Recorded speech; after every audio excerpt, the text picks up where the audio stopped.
Chapter 28. We're hiding in the study, safe for now.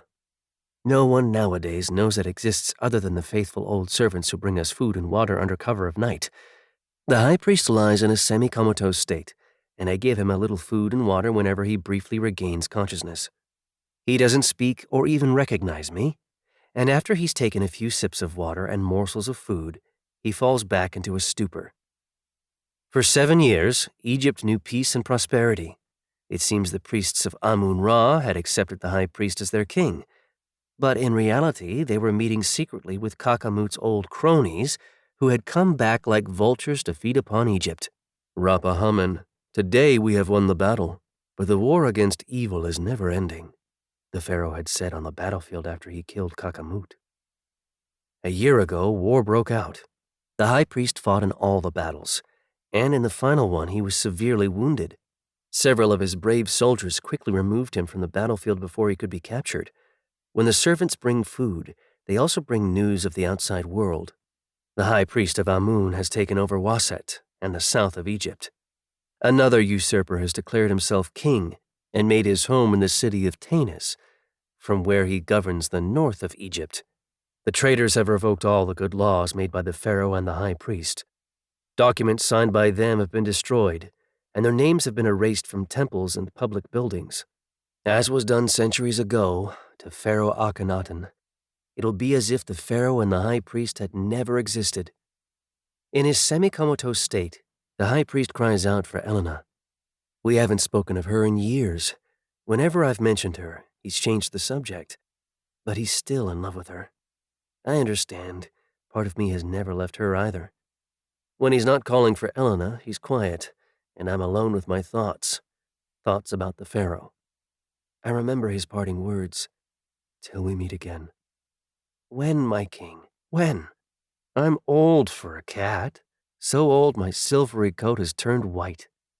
But Bastet has given me a long life, so I must wait for death as if she were a late guest. One day, finally, the high priest opens his eyes. How long? He asks. 3 months. What news do you have of the world out there?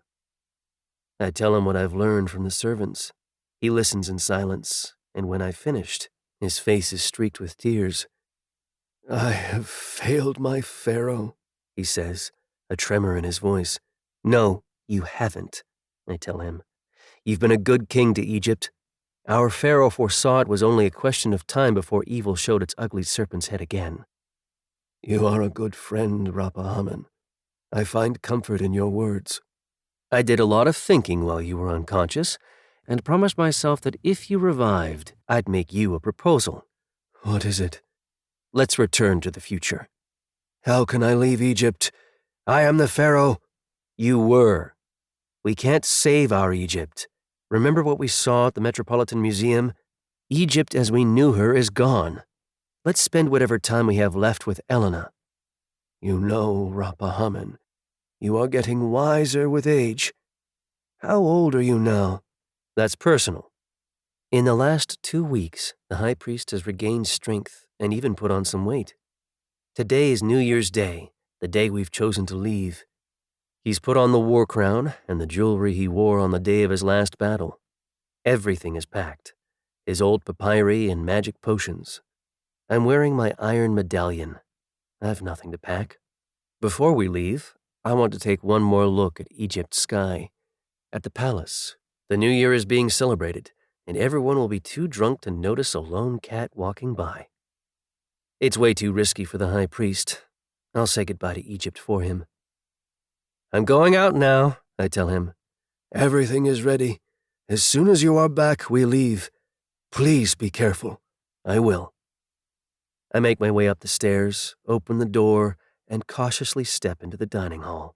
As I've anticipated, no one notices me. Everyone is drunk. Unseen, I go out into the garden and look up. Nut has spread her starry robe across the sky. Among the millions of golden eyes blinking at me, I recognize Sopdet, the brightest eye of all.